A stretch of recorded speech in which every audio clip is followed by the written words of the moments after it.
kuthiwa ngihlala la banana belungu ngithi into endaba engasithole kulo muntu imali engisesitimela eMall eMpumalanga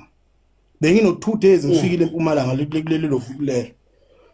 hayi iqale lento ngiqala ukusuma manje ngiyifune manje ngoba police station segoli uthi hayi ngicela uma ube banalo ulwazi uthi ubapha abaphethe leli case basithole mabe nganje eMpumalanga esitimela Mall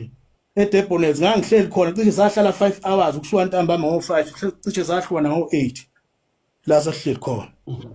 kodwa kumanje ekhaya ngoba kusena lesimo kunomkhuhlane omama basazilile akulali umuntu ekhaya ngendlela amaphoyisa afika kwakhombisa umonakalo awenze ngakhona eplazini lamaphoyisa mayefika lapha ekhaya ngekusale emuntu ebaleni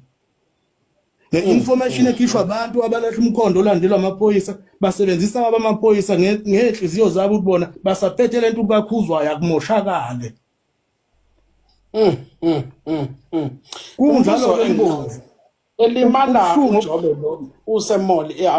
bukhona ubufakazi bokuthi wawusempumalanga eMall indawo wawukuyona yayinawo amakhamera kukhona ukufakazisayo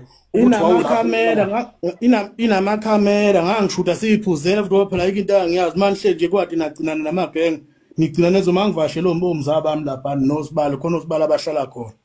hayi ke sahlala nje lapho futhi sasibuyele wesibilo banangayizolo sasihleli khona kusaza futhi aphinde sabuyela lapha eMall sayihlalela khona sasuke lokushini ngisho ukuthi namanje ngiphethe konke lokho efonini yami nabo futhi ngobuchwepheshe abo ngathi abayithinta ifoni amabe nje befike bevula amakhamera lapha eDepones bofe bengibona ngoba ngibasendela ngangigqoke kanje fika lapho niqale isikhathi esokuthi afika leso sikhathi eMall itole ngayingena zu2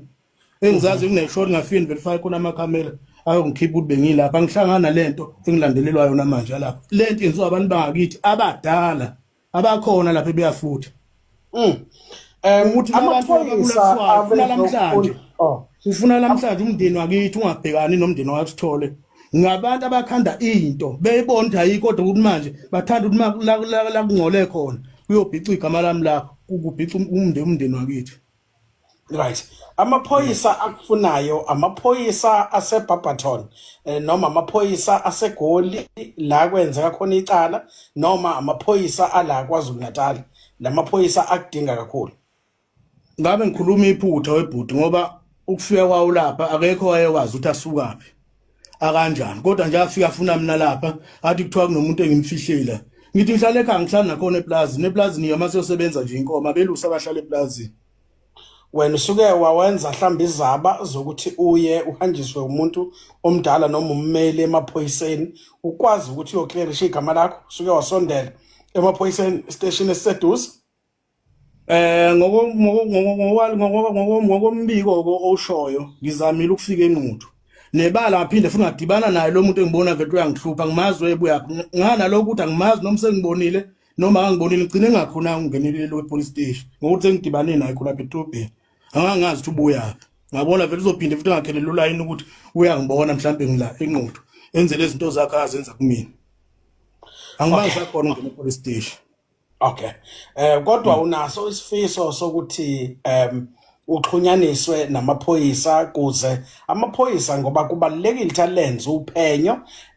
kubalekile futhi ukuthi usondelane nawo ngoba kuba buhlungu ikhathi eziningi mangabe kuba yiwona agcina ekuthola asisho ukuthi khona ayakwenze kona ayakubophe kodwa kwesisikhathi ngoba phela asuke ngabhaliwe kwekunye ukuthi asuka amaphoyisa nawe mhlawumbe usukuyitshela ukuthi yibo laba enijahana nabo uyithole sekudaleka inkinga engenasidingo so kubalekile ukuthi uma udingwa amaphoyisa usheshe usondele kuwona uyilungise nawo eyamaphoyisa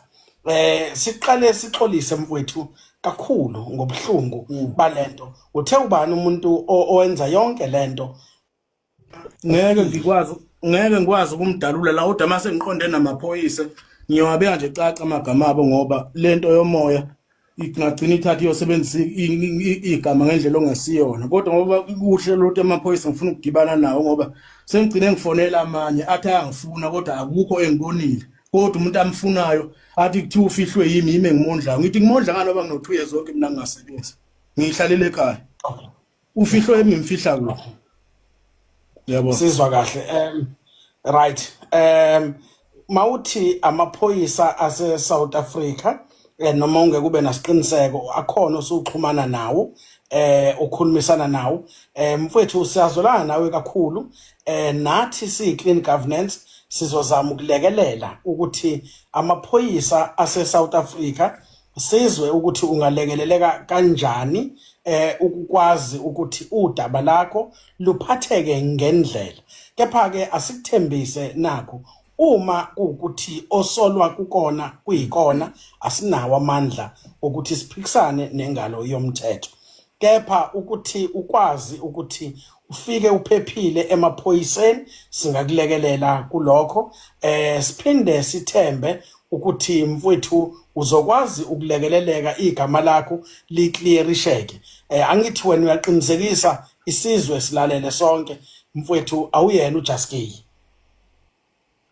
Lutho Mbumvu uyabona manje nje into engakwenzela yona mathiwa nje uye endaweni yakithi kwakhomolo ngaphezulu ubuze nje likhona nelanga elilodwa la wabona uDlubhek kuthi ukhombe bani wakwakhomba bani esibhamu noma wenzani waba nje selwa nobani uhlupha abantu kanjani no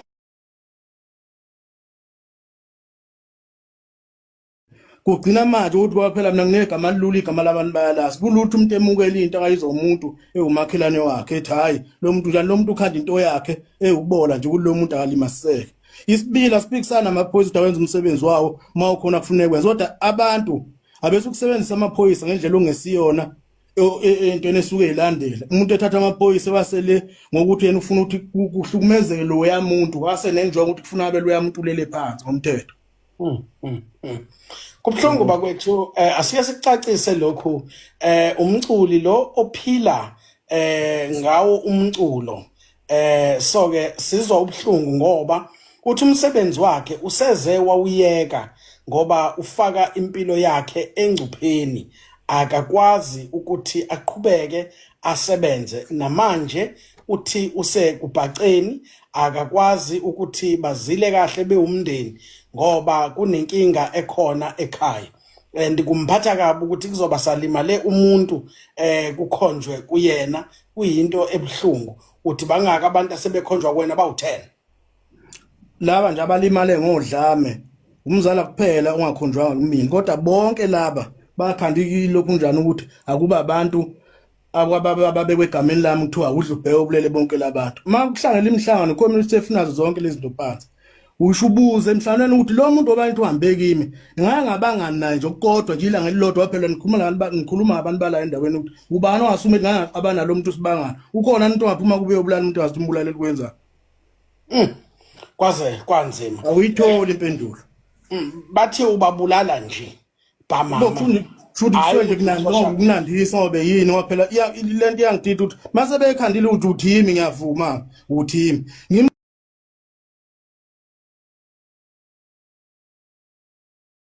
kwaze kwanzima abantu base South Africa. Clean Governance has been requested to air this this evening nangu umntwana wezwe lakithi eSouth Africa officer ukuthi aclearishe igama lakhe. Mfowethu kulungile siyabonga ngesikhathi sakho sizozama nathi uqinisekisa ukuthi usizo lokuthi ukwazi ukuxhumana namaphoyisa uyalithola kukwazi ukuthi kulungiseke udaba lakho kepha siyakuthembisa ukuthi uma unalo icala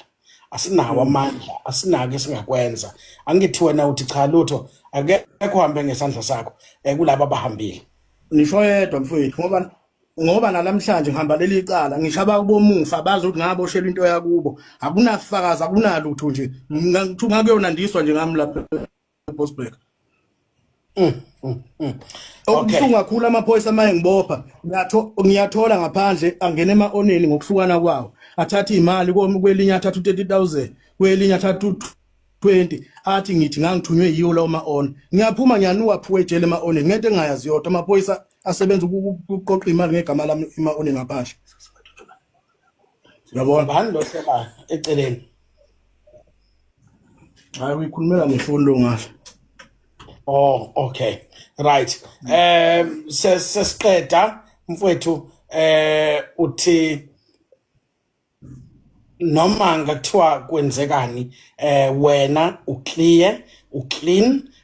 awunasidumbu awunamuntu ombulele kukona konke lokhu uyasukeleka. njengoba ngikutshela nje mfowethu na iphone mhlawumbe emineminyaka ela ko6 ngiyiphethe angazi ngiyishintshe ngakhuluma mfethu athathana iphone yowenza zonke umhloli bena anginayo into engithinta la kundikhona umuntu angabulala engawabulawa yimi nezandla zabo Okay. kodwa ngokwegama labantu asebelakhile ebantwini mabefuna ukubulala ngesikhathi bekufaka leyo nto namanje njengoba ngiqala ngiyibika lento angibhekile umuntu wasithola ozoza kimi la akuvele khona umkhuhlane kuyibo laba seduza athi kuvele kuliwa nabo ade belobe behlasele ekhaya abafuna ukuganga kubafuna kube lento ezokuthinta ngathi kunomsindwana khona lapha mase beqhamuka ngemuva befaka induku kwaze kwanzima okugcina engifisa ukukwazi endimeni yenu yomculo awunamculi omsolayo noxabene naye inkinga uyisola kubantu bendawo ngasekhaya ngabe udlala ngabaculi qhawe amaqhegu nje amaningi mabili mathathu nje akakhona lapha ebuyafuthi abulala nje le ndawo ehleli kuyona yilo ngahlala manje lo abalelwa kulezo zinto labo bantu labo ukusebenza nje ukugaga ukuthi konke la kufuna kufike khona abantu yiba abakhanda lawo matulo Siyathemba abantu base South Africa nimzwile uDlubheke eyisholo yena ngomlomo wakhe akukho umculi kaMaskandi ake wathi uyamsola noma ukuthini uthe amaxhegu alapha ya ebuya futhi nani bantu bakithi yekani ukubhebhethela amanga nisho into engekho kumanje sinalenkinga esinayo nje amanga yekani ke nani ukusebenzisa amagama abantu angavange abalwe umuntu niloke nwabhala la nibhala nento ezingekho kubalekile ukuthi ngaso sonke isikhathi impilo le naye udinga ukuphila njengabo bonke abantu kubhlungu ukuthi aphucwe ilungelo lokuphila ngokukhuleka agcine esesabela impilo yakhe ekhambe kuthiwa ubulele abantu siyaxolisa kuwena emfoka khuzwayo ngesimo obhekene naso sizozama nathi ukulekelela la solekelela khona as clean governance in terms of trying to make peace phakathi kwakho nomthetho kodwa ke kweyakho nabangani bakho labenijahana nabo asinawo amandla ngoba asibazi inini nazanayo mfowethu uNkulunkulu angathi angakuphephisa namathonga akini sesiyoxhuma kusasa sizame ukuthi senze ukuxhumana phakathi kwakho nabo umthetho siyabonga kakhulu ngiyabonga kakhulu Mbomvu nje ithuba unike lona nasikhathi okunike sona okwesibili sengigcina ngibikile lolu daba enkosini okay ukuthi nakho ukuthi nantu udaba befuna abantu abadala endaweni efuna uzosiqalela futhi lenkinga esisuka kuyona esihlakisa abantu iminyaka emibili behlele ekhotheni bayiqala futhi ngokuyikhokhobisa ngezinye izinto ngemuva sengilifakile enkosini lolu daba iyalwasa manje mangabe sekudlulile konke lokhu uyophinda uphindele emculweni kaMaskandi noma ngeke sisakubona emculweni bekunje ngoba ngihlamluka namhlanje nobani la khona azi ukuthi anginayo sikhi sithe nginaso mina endaweni engaphandle kwakithi bonke lesithathe ngikhandelwa zona komsinga futhi kakhulu impela emsinga bangibona sebangiqedile abantu bakithi kule ndawo ngingaze ngithathe lutho nje lwakhona yikho namhlanje ngigonyula ukuthi akekho umuntu enginenkinga naye ezizweni zasemsinga ngiyaphila futhi nabo abaningi okunamanje ke mina kululu ngisangenza noma yini ukuthi ngibuyele emculweni ngoba namanje ngihleli nayo imiqulo yami eright ngibona ukuthi funa bese ngiyisebenzile lot kunzima kwakuthi egoli uzoya kanjani ngoba labantu baphithiza yonke indawo le koze kwanze bakwethu siyabonga kakhulu mfowethu khuzwa uNkulunkulu akusingathe nenyanya zakini engathi ungaphepha kona konke sesiyokuxhuma kusasa sesizame ukuxhumana nabo umthetho siza ukuthi udaba lakho lingahamba kanjani inkosi ikubusise siyabonga ngiyabonga kakhulu Mbomvu okay bakwethu sibonge kumculi kaMaskandi oye waba nathi namhlanje ezobeka udaba lakhe la engaphathekile kahle khona esolakala entweni embi esabekayo nani bantu bakithi siyabonga ukuthi nibe kanye nathi nisivakashele kulesikhathi manje siyathemba ukuthi uNkulunkulu uzoba